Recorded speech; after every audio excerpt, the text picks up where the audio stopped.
in the chapter on physical development and not in the chapter on cognitive development? Why do you think that is? Your brain, Because your brain tells you so. grows as well. Oh, right. Exactly. Because your brain grows as well. So I want you to understand there's a difference here that this chart is actually looking, and I want you to write that down, at the physical growth of the brain.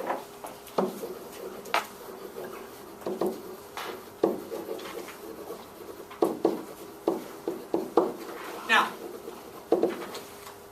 I believe with strong conviction that early childhood is our greatest opportunity for early intervention. And I think this chart gives us the most conclusive support for that argument. Okay, so when we're talking about our cognitive development, our ability to think and our ability to learn, where does that come from? What's the foundation for that? Our brains, right? And how well wired our brains are. So this is about brain wiring.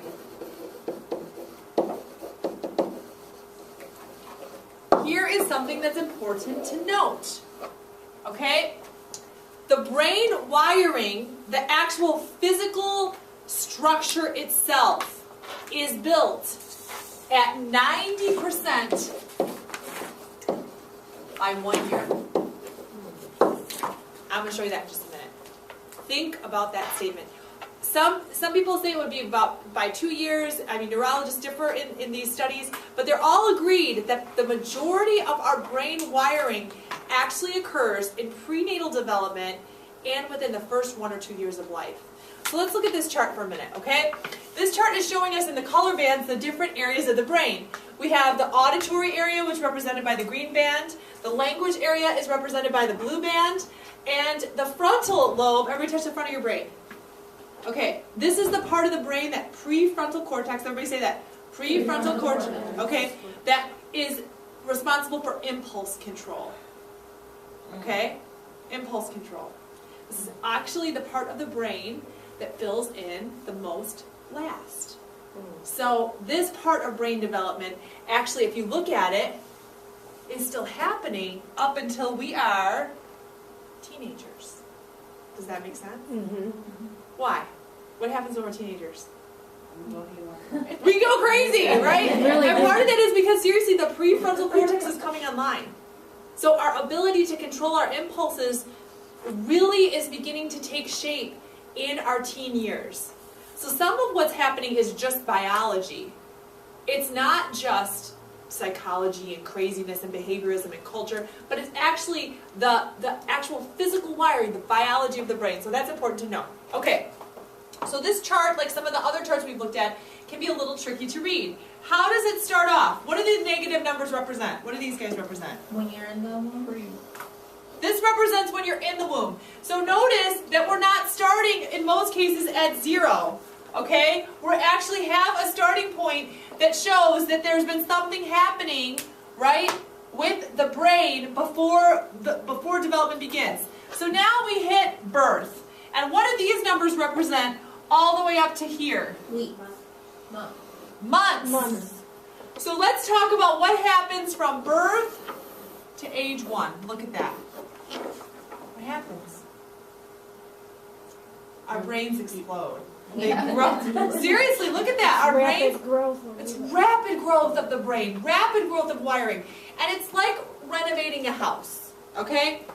When you go in to renovate a house and you can't do an addition to the house, you are limited in your renovations by the physical structure of that home. You understand? Mm-hmm. Okay. You have to keep your renovations within the footprint of that house. You only have that house to work with. So when we're talking about early intervention or correcting learning disabilities, we have to think about physical structure. All right?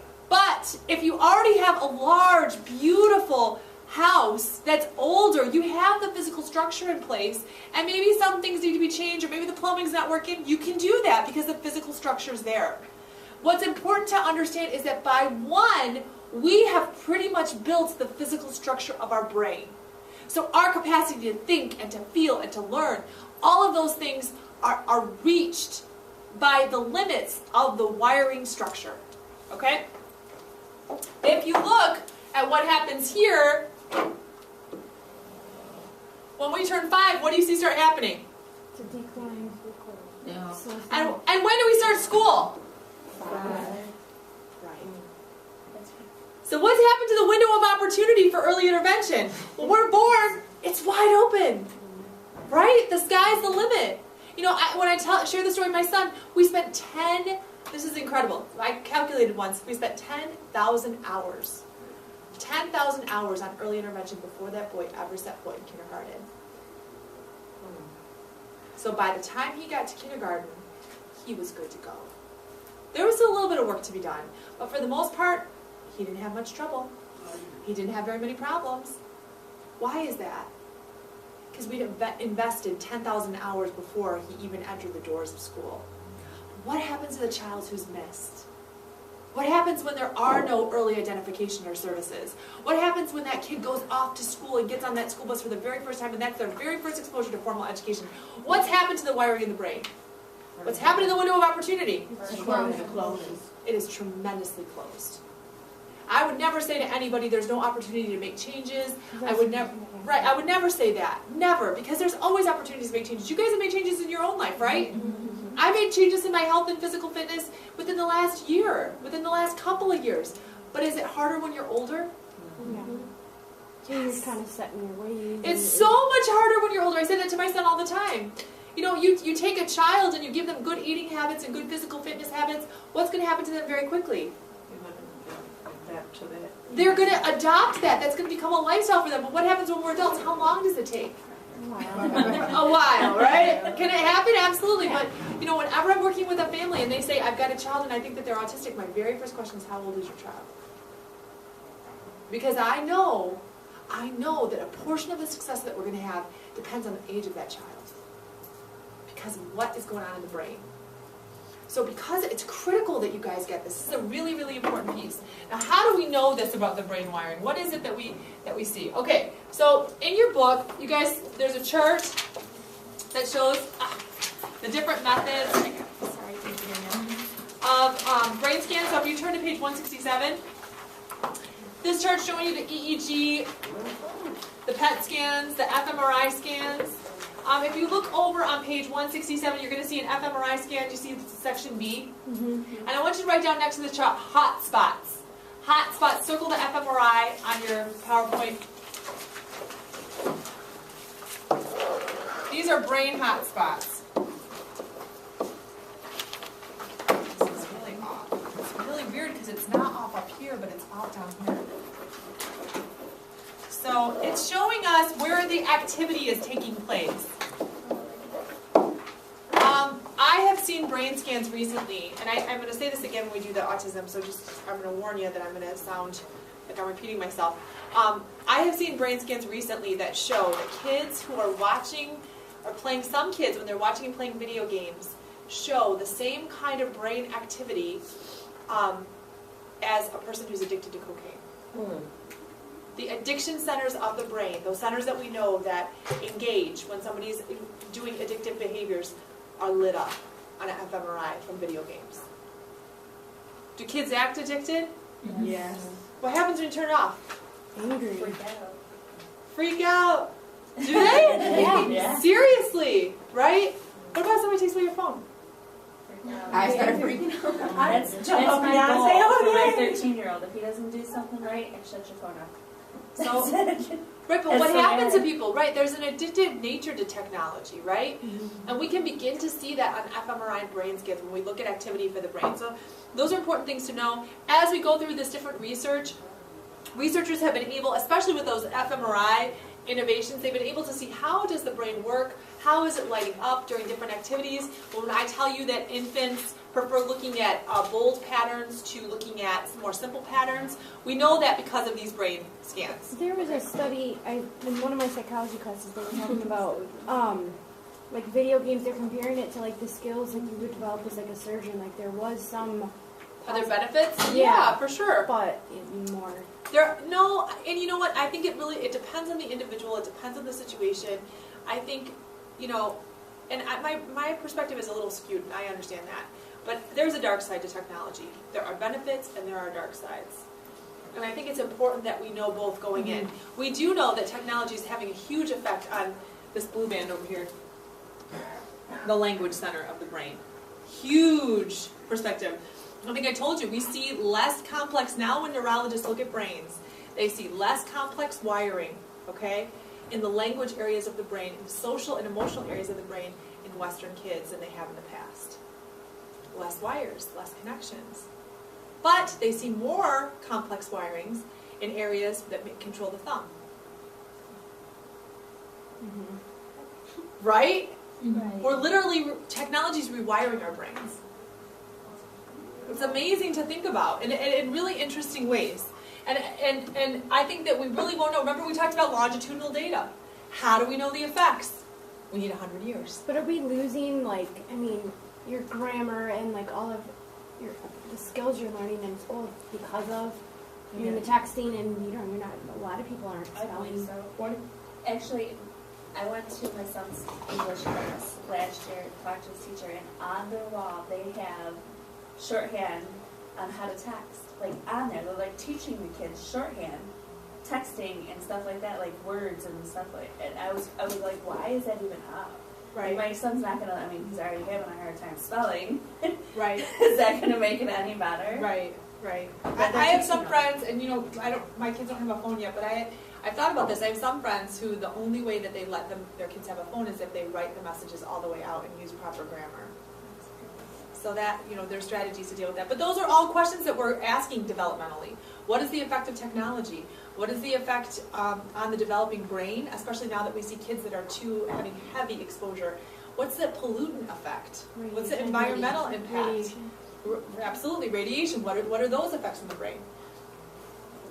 We're talking about if the brain function and how to interact early, or if You guys are have to doing the find sunset something. period? Right. These tests are pretty expensive. How do normal people get them if they think there's a problem because maybe they don't have insurance, maybe they don't have Medicaid? Is that going to change with that new policy? And be a part of like a well check type thing, like over in Great question. Switzerland, they already do that. One of the things, and I've already alluded to this with you guys, is I really believe that technology addiction is part of what's going on with kids that have autism. I believe their brains, because of the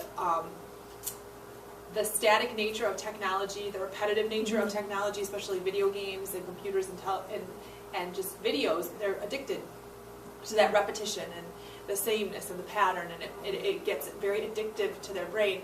And one of the things I've said is, gosh, if I had an fMRI machine, I could show you a whole lot of things, because I really believe it's true. But I don't have access. We're not a research university. You know what I mean? And I've had a difficult time publishing my article about technology detox. Very difficult time as a strategy for autistic kids. And I believe that part of that is, who's going to support that? What big company wants that research to come out? Well, then they're losing out. Even when I went to present at NAUIC at the national conference, the response back to me is, this is not a popular topic. It's not, right? Because we're talking about in fact, this morning at the morning meeting I had, I was showing our new technology lab over in the CS Center that I helped develop for education. And I do believe technology. Do you guys see me use technology? I use it all the time. I use it all the time in my educational practice. But we have to use it responsibly. You know what I mean? We have to be aware of how we use it and that it's done in the right way. Shoot people all day long is not responsible. Yes, Jocelyn. Well, my cousin's autistic, and the iPad has a lot of apps to help autism, and he's learning how to speak better from the iPad. So it just There are benefits, absolutely. And again, I would be the first person to say that there's the PEC, the picture exchange system, that can be put on the iPad, and that they can learn to talk through the iPad. And I've worked with different families across different situations, and every child is different. Not every autistic kid is addicted to technology. A lot of them are. So I think it just depends. And the thing with my son that was very important is, and again, we'll talk more about this, it was really important for me that he knew how to interact socially before we added the technology piece in. He still loves technology. For Lent, I asked him what he was going to give up. He told me Google Maps. Because for some reason, he thinks he can just go on Google Maps, and that doesn't count as being on technology. I think we were doing a geography project with my older son, and Ezekiel got turned on to Google Maps. He's like, I'll look it up, don't worry, I'll find the location. It's just so funny. But you know, and one of my responses to that is, for most of us, when did we come to technology? How old were we when it came to technology? Right. And by that time, we knew how to talk to people, we knew how to be friends, Yeah. we knew how, you know, we already had a lot of critical skills in place. But when we bring it in right away, and kids want to do that instead of... They just did a thing on Today's Show this morning about texting and girls and their emotional, they don't know how to interact and be social because of the text, and they're behaving differently, and they're not sleeping. I was just talking to my 165 class about that, about visual literacy. You know, part of visual literacy is reading face-to-face expression. That's a big part of it. Is I need to be able to look at your face, and sometimes I read you guys and I think, they are so bored. This is not good. Get up, do something, because this is not happening. And sometimes I read your faces and like, now you're engaged, you're thinking hard, you're really processing this. So, but that's part of a teaching skill for me, right? Being able to look at my audience and kind of figure out what they're at and getting them back on track. That's all part of visual. A lot of kids don't have that capacity. They cannot read faces. You know, they get less and less face time. Just last comment, we'll go forward. There's a couple of kids that's on my block, and they are always texting. And I always stop them and ask them, why do they text? Why do you put so much energy into it? And so they say they don't like people's response. They don't want to hear on the phone if they're angry or anything like that. So they don't want to hear the emotion. I'd rather hear it, because I get like Texting you can mixed. Yeah, I'm just going to give you one word, and then I promise we got to go forward. It's called ephemeral. You guys heard that word before? No. Ephemeral? Okay. Do you know what ephemeral means? No. Temporary. Speech is ephemeral. We don't remember what we say. Ever been in an argument with somebody? Yeah. And you just Thank God it's ephemeral. I said it to my husband yesterday. I was like, you're a little hot. Glad I'm going to forget about this in 2 days. Right? Right. Because we do. Or have you ever said, you said this when you were, and the person's like, I did not say that. Right? Because they didn't mean it, but you're just in the heat of the moment. Right? Kids that are texting don't understand it's permanent. Okay? Once it's electronic, it never goes away. Ever. Once you put it on the internet or Facebook, you can never ever erase it because you've released it out there. into forever. Because once it goes into the stream of the internet, it's available at photograph.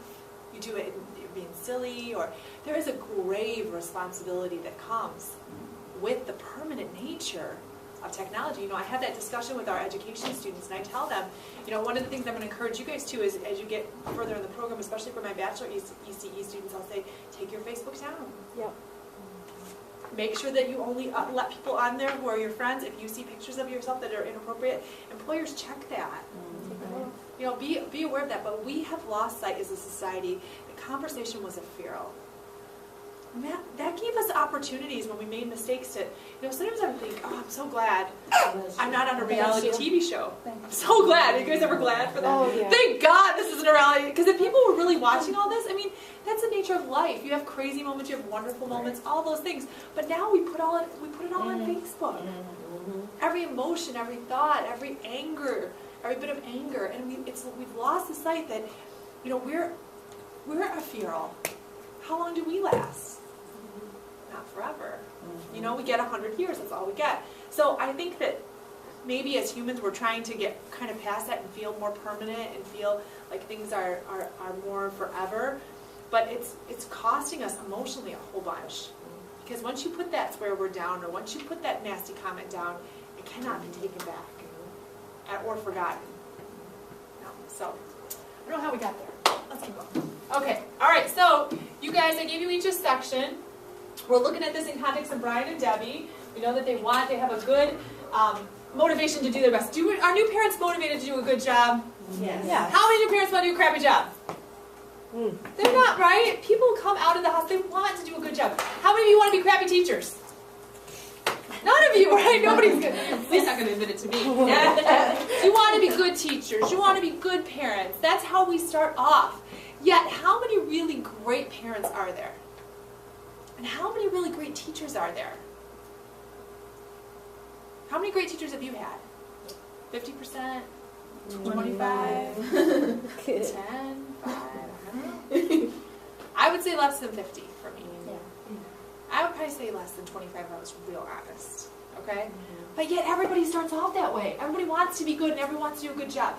And so there's a strong motivation at the beginning of life to do a good job, and we kind of lose sight of that. So we're going to start off by talking about how can Brian and Debbie do a really great job. So looking first, okay, so who did sensitive periods in brain development? All right, come on up, share your cartoon, comic, work of art, Mona Lisa with us. Show us what you came up with. Yeah, that's just cracking up.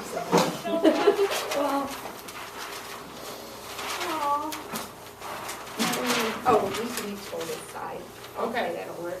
We did appropriate stimulation, Okay. and what we drew was the mother and the father holding the babies. And they said if you hold them and talk gently, then it'll stimulate their brain and they won't have brain deterioration. Okay. And then we just drew building blocks. Okay. So how important is talking to your baby in the first year of life for language development? Very important. Why? What's happened with that blue band on that chart? It increases. It does. Good job. All right, give them a hand. Good job. I'm going to give you some information to add to your PowerPoint. There's been a study where they looked at the SAT, and this is so fascinating. Longitudinal study. I want you guys to write this down. It's the SAT vocabulary study. You guys know what the SAT is, right? Yes. College entrance exam. Okay, they did the vocab study. And what they did is they went into families' homes with permission, videotaped moms and babies interacting, and they were able to chart a direct correlation between the amount of language the mother used with the baby under 1 and the verbal score on the ACT that the child took at 18. What do you think they found? The more mom spoke, what? The more the mom spoke, the higher the score. So that's important. More exposure to language equals more speech. I'll give you another statistic. So you might think to yourself, well, the television is a perfect way, right, to get the kids exposed to speech. But here's another study they found. They did another study with baby Einstein, and I think I've already told you guys that baby Einstein has been recalled. Did you know that? No. Oh, I usually say that, but yeah, I'll throw it out there now. It has been recalled by Disney because it actually shows that it causes brain damage for kids under the age of 2. So they will give you your $17 back. Little Einstein. Really? Baby Einstein. Oh, Baby Einstein. Yep. They will give you your $17 back. Your baby's language center is less developed, but here's your 17 bucks. All right? Then actually, this is a great book I would recommend. It's called Brain Rules for Babies. It's by John Medina, who is a fantastic author. I love him. He takes neuroscience and makes it very, very understandable for the average person. And so he writes about that in the piece about technology. And he was actually teaching at Stanford. And they, in this study, the Stanford University came out with, they said they had found this conclusive evidence that the more a child was exposed to baby Einstein, the less language they had. That was developed by a housewife from Grosse Pointe. Right. You know that? I do know that, yes. I do know her name, Julie. Yeah. Yes. Julie. Okay, so more video exposure equals less speech. So let's see if you guys can figure it out. You'll see this when we get to the preschool. When we get to the section on preschoolers. Basically, here's what's happening. It's called the TV effect. Babies don't understand television. Because how do they learn? Think about it. How do they learn? Free. Yeah. Right? Right? Yeah. How do they learn? Right? Don't they do They that? love that game. And then you Right? pick it They up love and that you game. do it. Why do they love that? Yeah, I gotta pick all this stuff up. That's how they learn, right? Right? I was just in the faculty workroom and somebody brought in their baby, like chucking Cheerios at me. Just like, no, it's great. They're learning. Good job. You know, but that's how they learn, right? Is it for a baby though too much like stimulus? It maybe? does not make sense to their brains. Yeah. Because we have 5 senses. What senses are engaged? Right now, what senses are engaged where you're sitting here? Hearing, watching, seeing. You smell? No, actually, when I'm sitting here, I don't breathe in on my nose. I don't really either. Okay, well, I don't either. all right, but we got a lot of senses here. If we're hot or cold, we feel it, right? Yeah. Yeah. You can smell me, you can hear me, you can touch me if you wanted to. I'd be okay with that. I mean, so you got all those senses engaged. But babies, think about how important that sense of touch is to them. Do they get to do that with television? No. No. Do they get to interact? No. No. So it literally makes less sense to them, but yet is addicting to them. They'll watch it, but they're not interacting with the environment. So what we find is the more video exposure, and the American Association of Pediatricians, and we're going to talk about this too, says no television under the age of 2. None. None. The very first thing is if I go into a center and I see a television on, I'll talk to the director and say, do you realize the American Association of Pediatricians says no TV under 2? Never appropriated in the room, ever. Or in a house. My daughter had no exposure before 2. None. I didn't know it with the boys. Nobody was really talking about it. Because really before that, 10 years ago, there were no infant programs. No. Right? There was nothing. Now, how many infant programs are there? We can make the list over here Yeah. of infant programs. It doesn't matter. American Association of Pediatricians saying don't do it, but yet we've got the marketers and they're developing tons of stuff. Are people still selling Baby Einstein? Yeah. You can still buy them. Yeah. And you can still get the refund if you want. Don't do it, okay? All right, so what we see here, this is fascinating. I want you guys to turn to this chart in your book. Oh, so sad. On page 171. So this is about the Romanian orphans. Of course, we can't intentionally deprive babies, but we do have studies that look at babies who have been seriously deprived. And we know that there was this period in Romania's history that was very difficult, and they had a revolution, and they had a depression, and so a lot of kids ended up in orphanages where, like, from the video that we saw with the mom who adopted the Chinese daughter, they would lock the door at night and just leave, okay? So that's a lot of deprivation, and what they saw is that they did a study of cortisol, which is an indicator of stress, and then they also did a study of oxytocin, and oxytocin is a chemical that your body, just like you release cortisol when you're stressed, you release oxytocin when you're happy, okay? So they measured the oxytocin levels of 2-year-olds who had been adopted as they were sitting on their mom's lap reading a story. Now, in a typically developing child, they would have a nice high level. Love the mom, good story, feel good, nice high level of oxytocin. Adopted kids at 1.5 still showed very low levels of oxytocin. So showed less of an ability to respond chemically to their parents, to their caregivers. They also showed elevated levels of cortisol for 6.5 years after the adoption. Wow. Right. So do we put babies in America in orphanages? Yes. Do we have orphanages in America? No. No. No, we do not. No, we're wrong. That's okay. All right, good guess. Yes, there are no longer orphanages in America. This is why. Because we know that if babies are put in orphanages for those very first years of life, we're going to talk about this more when we do attachment with infants, huge developmental risk for them for the rest of their lives. I have a brother-in-law. He was adopted very young, and he still has very difficult time with attachment issues. And he was at the very tail end of when orphanages were still around in Michigan back in the 70s, and he did spend the first couple of weeks in an orphanage while they were waiting to finalize the adoption. Used to be back in Michigan, the moms had a period of time where they could change their mind. So all babies had to be in an orphanage for about 2 months while they gave them that window of opportunity, and it caused I can see in his own life, a lot of difficulties with attachment. And they have a lot of fostering programs. A lot of fostering programs now to get babies. It's much better for them to be in a home environment, for them to be in an institutional environment. But even sometimes the foster homes can go Oh, absolutely. either way. Yeah. Okay. So there are ordinary experiences that are expected by the brain, and then experience-dependent growth. So I want you guys to circle these ordinary experiences. What would be an ordinary experience? Ordinary experience, looking at these sensitive periods in brain development, what we're basically saying is, we used to call it a critical window, that things have to happen at different times, but for a sensitive period in brain development, there are just ordinary things. So if we're going to take speech, okay, what's a normal expectation that most babies are going to experience with language development? Most babies are going to do what when they're first born? What are they going to hear speech-wise? No. They're going to hear a lot of language, right? Yeah. So they're going to hear the language of the family. So an experience expected growth, an ordinary experience is that children are exposed to language through their families, right? Most people at least talk a little. They're not to language through families. If they're not talking to their baby, they're talking to each other, or they're talking in general. So maybe they're talking on their cell phone, but they're talking, right?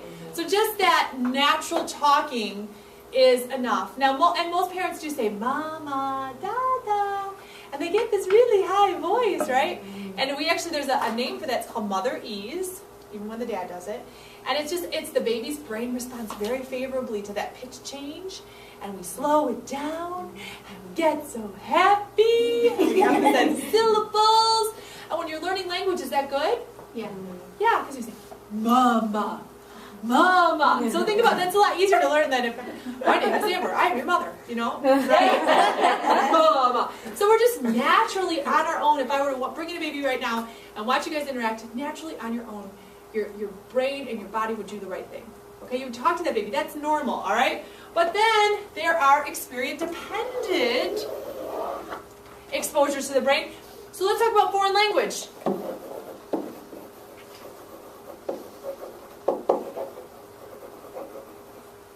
I have this great video clip I used to show, and I've just run out of time in this class. But it talked about at what age we are able to learn all languages. We're able to hear and understand all languages. And this is really perfectly illustrated by my son. When my oldest son was 10 months old, no, he was a year, I discovered the sat button on my TV. Do you know what the sat button does? Changes it to what? Spanish. Spanish, okay, so I had this brilliant idea, yes, that instead of watching Clifford in English, he was going to watch it in Spanish. So I sat him down. I mean, I remember I was just giving him a little bit of exposure, didn't even know anything about not exposing babies to TV. I sat him down in his boppy seat. He was all secure. He sat up really well. I said, okay, he's watching Clifford happily, very happily, watching the show. And I hit the sat button and it changed to Spanish. And he looks up at me and went, what is wrong with you, kid? It's Clifford. Come on, you don't know the English, Spanish, no big deal. And so I hit the button again, changed it back to English, and happily watching it, playing with his toys. That's really weird. That's it, but and what he was showing me is that baby's receptive language comes first. See, he knew what he was listening to was not English. He couldn't talk very much, but he knew, he was illustrating that his receptive language had already developed. His ability to understand, not yet his ability to talk, and I was missing that. The other thing is by 10 months, we prefer our own speech. So infants prefer native language. We prefer native language. We don't want to hear other languages. So when is the best time? When would be a sensitive period, or what we used to call a critical window for language development? When do we need to expose babies to other languages? When they're first born. Really within that first year would be the very best way. In fact, there are some sounds, I don't know if you realize this, but if we tried to learn Chinese right now, my son is learning Chinese, if we tried to learn Chinese right now, there's a sound that we can't hear. It's a chi and a chi sound. I'm exaggerating it so that you guys can hear it. We can't hear the difference. And if we tried to speak, we would never sound like a native speaker because we can't hear it. You can't say it if you can't hear it, right? But really, if you looked at the wiring of our brain, our ears and our language centers are not equipped to hear that sound. So that's a problem, right? But if you expose kids early enough, any baby, English baby, non-English baby, Chinese baby, they can hear the sound until they hit about 10 months. So again, showing us there's a sensitive period for different kinds of growth and development. Okay, we don't have a lot of time to explore this, but there is a fantastic, very interesting article in your text about co-sleeping on 173 that talks about just cultural preferences in co-sleeping. How many of you, what do you think about co-sleeping? What should we do?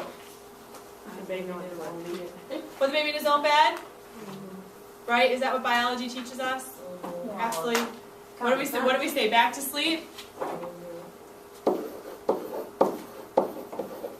Write this down. 90% of the world co-sleeps.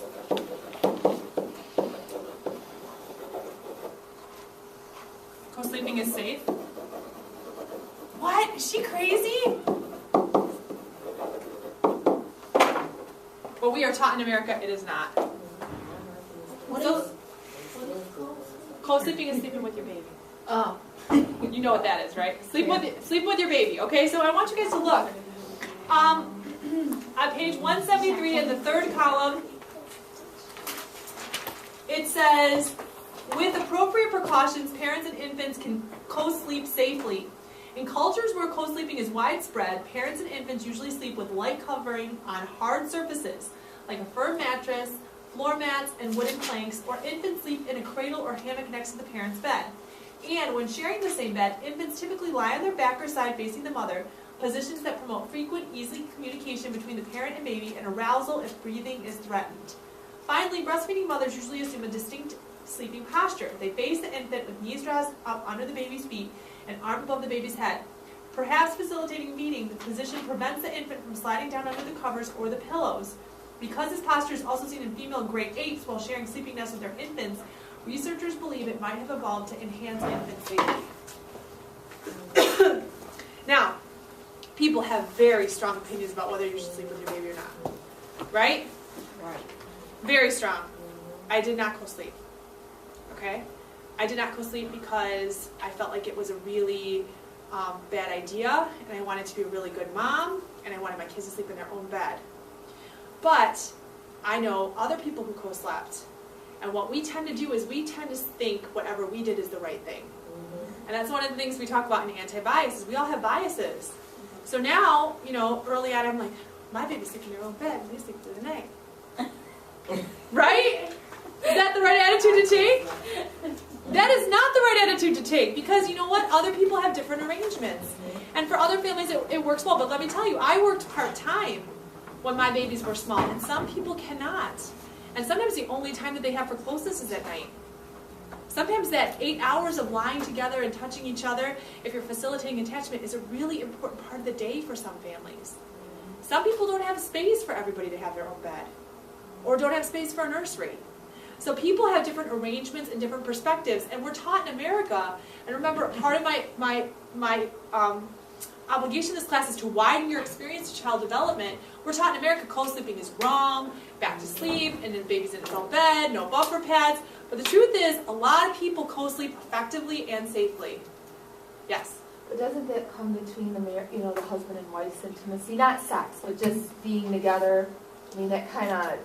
It depends on the family. Of course, I don't have my own kids, so I Right. guess Well, I don't no, it's know, okay. but I think that's a good question to ask. I wouldn't want that. A lot of people have said that, but I think, again, it depends on the family. It depends on the way that the family operates. It depends on the system. And it says a lot of families, you co-sleep until the new baby comes. And then when the new baby comes, that baby goes out of the bed and the new baby comes into the bed. So I know that happens a lot of times, right? So I think that's just important to note, is that a lot of people are like closet co-sleepers. They want to tell me, oh no, I didn't sleep with me. Just tonight, that's all, you know. But the truth is, a lot of people do it, and they do it safely, and it's important that you guys see both perspectives. You know, part of your training as caregivers will be the Back to Sleep campaign. And that we're going to strongly emphasize that, you know, for safe sleep, and infants need to be in their own bed, back to sleep, no bumper pads, no blankets, all those things. But the truth is, a lot of people do co-sleep, and they do co-sleep safely across the world. There are, however, precautions you need to take. Okay? All right, so moving on. Okay. It's really off down here, sorry. Okay, influences on early growth. How about this one? You guys have this one? Okay. Just important to note, you need heredity impacts. Is that nature or nurture? Heredity. Nature or nurture? Nature. Heredity is just your genes. Okay, so maybe write that down. Your genetics is going to affect how fast you grow. You know, one of the things, you know, when you're looking at growth and they're in the certain percentiles, they'll say, how fast did your father grow? How fast did your mother grow? How fast did they mature? So that, we know our biology affects it. Nutrition, breast versus bottle. What's better for the baby first year of life? Breast. Breast is much better for the baby. It supports brain development. It's very healthy for the baby. It's absolutely the best way to go. However, only 40% of women in America breastfeed. That's important, beyond the first 2 months.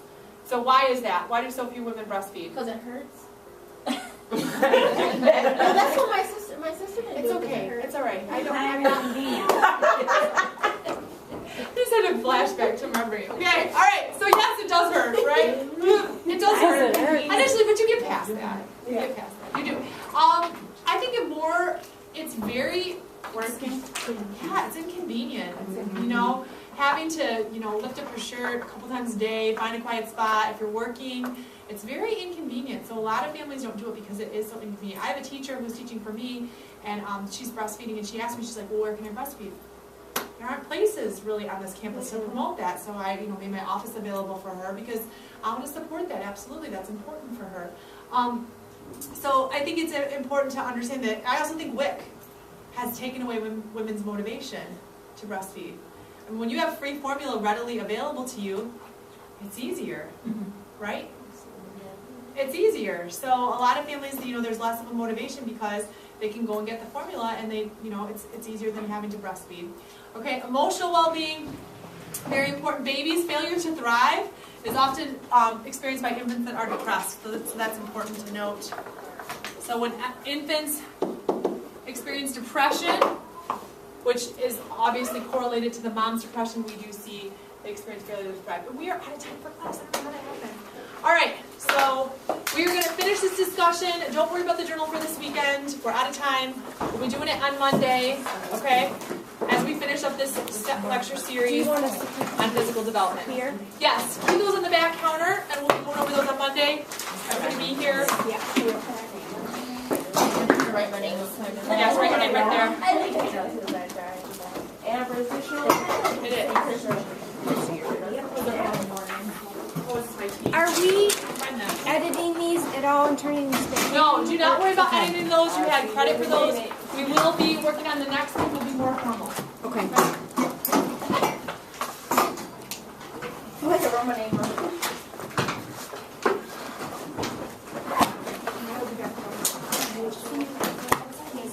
So we just need to do the quiz. The chapter 5 quiz. Oh, yeah, you're on Monday? Okay. The same class? Not the other child. I wish I could, but I can't do my work schedule. If you look at that PowerPoint, you'll see there's one slide with the other two. Okay, so just okay, thank you. All right. Yes.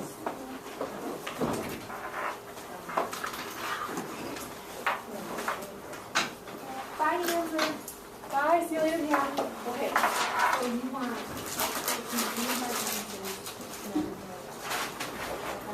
do you feel like you have a good sense of how to do that? So here's what I can look it up. Here's what I want you to do. For you, I'm making this offer. Why don't you take this home and try and pull out, like, just outline. The outline is going to be a little bit confusing to help you. Outline the big ideas. Okay, and then you can arrange it in paragraphs. I really like how you're doing that. It's free and available to you, but what I think you could do is take this, try it on your own, or go straight to the writing center, because you have to go draft before you go down there, and last time a couple of pages paragraphs. Okay. And then if you do something that you do, but I think you could practice with this one first, then you become more successful with the next one. All right? I need it for my CPA too, my CPA class. That's why we do this early application, so that we're sure that you know about all the resources you have to support. Okay. Okay? All right. Thank you. Oh, and one more thing. I do think you need to look into the writing center online. Oh, okay. In the library, and when you're meeting today, you go through those doors. There's a little brochure for the writing center, and it has a website, and you go online and you make an appointment. Oh, okay. And then they'll have a tutor waiting for you. Oh, okay. Thank you. We get wrong. Oh, so much to do. Jesus. So you're going to email. Okay, no problem. So I sent it to you. Okay. Yeah. I sent it to you. Can you resend it? No problem.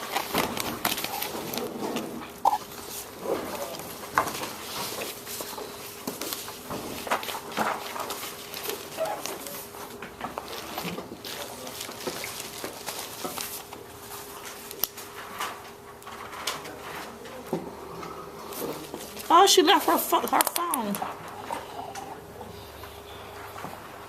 She teaches this class next, right now. Oh. 11. So you're gonna be in here?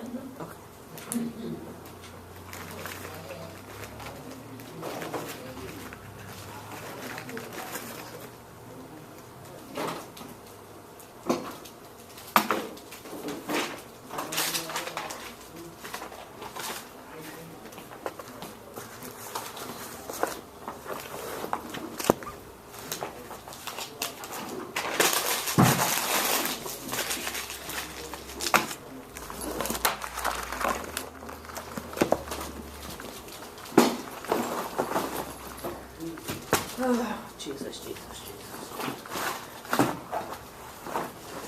All right, have a good day.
charge of giving one of those to everybody as they come in. Okay?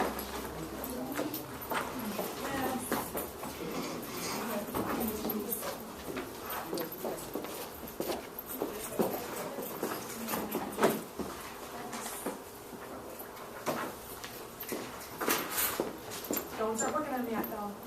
Come on. Oh.